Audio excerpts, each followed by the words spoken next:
Well, look at what we have here. I was minding my own business, checking my phone for Korok memes as any normal person does, enjoying the peace and tranquility, when suddenly I got a notification on my phone and I thought, oh great, what did I do this time?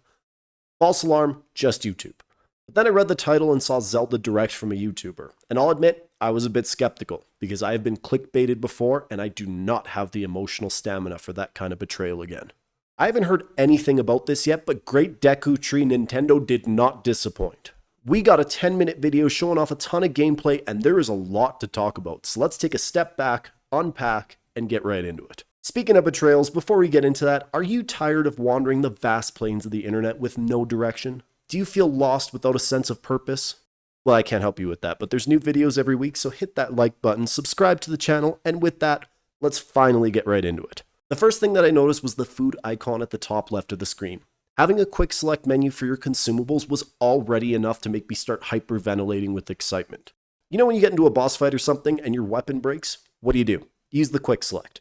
An angry Lionel crushes your shield and spirit? Quick select. I don't know how to fix the spirit part. But the one thing that was always off was having to pause the game, slide over to your materials or cook meals, pick out what you want, unpause the game, then rinse and repeat. So seeing this in the game just felt like Christmas all over again. Next are the runes. So I think we all knew that this was going to happen, but they did not pull any punches on this one. It's like they injected the Sheikah Slate with a healthy dose of unicorn blood and gave us endless possibilities.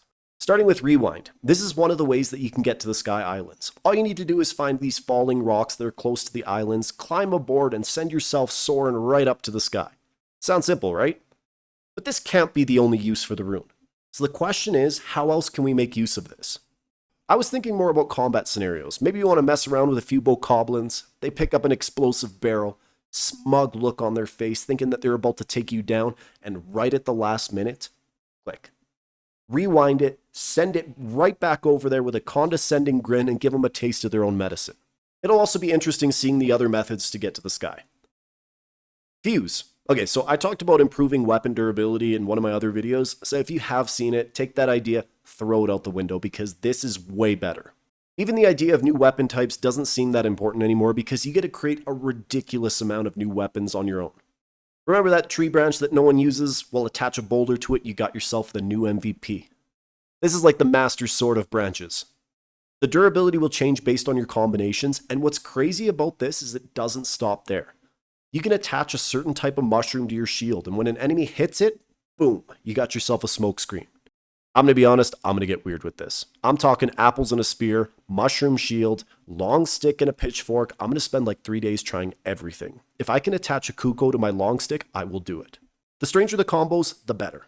Monsters also found a way to utilize this technology, so I think it'll make certain fights a little more interesting. The next one is Ultra Hand. They just couldn't stop there. They had to give us more. This rune is like Banjo-Kazooie nuts and bolts, but actually fun. Once you're done filling up your inventory with things that look like it came out of a Dr. Seuss book, you can take that creativity and start building all kinds of things. Got yourself a raft? Not good enough. Add a few fans and take that right to the sky. Maybe you could even build some vehicles. I honestly think that I won't play the actual story for a good week. I'm just going to build stuff. I will live on Twitter just to see what everyone else is making. So if you want to go the extra mile, tag me on a post, show me some of your wild creations when the game comes out. To sum things up, Breath of the Wild was a game that felt like there really wasn't much you couldn't do. Tears of the Kingdom came in like an angry guardian, blasting away all expectations and encouraging players to really create their own experience. But there's still one more rune to cover. The last one is Ascend. You ever play Breath of the Wild and think to yourself, man, I just can't stand roofs. If only there was a way to bypass this. Probably not, but don't worry, Nintendo has the solution. With the Ascend rune, those pesky roofs are a thing of the past. Find yourself in some ruins and you want to go to the top, don't even think about trying to climb it. Because you can get there with the click of a button. What was interesting is seeing the cave on the Sky Island. Not only can you make it to the top in an instant without wasting your stamina on climbing, but including this in gameplay got me thinking that there's going to be a lot more of these and hopefully deeper ones that'll take you right through to the underground. Of course, this is just speculation, so I guess we're just going to have to wait and see.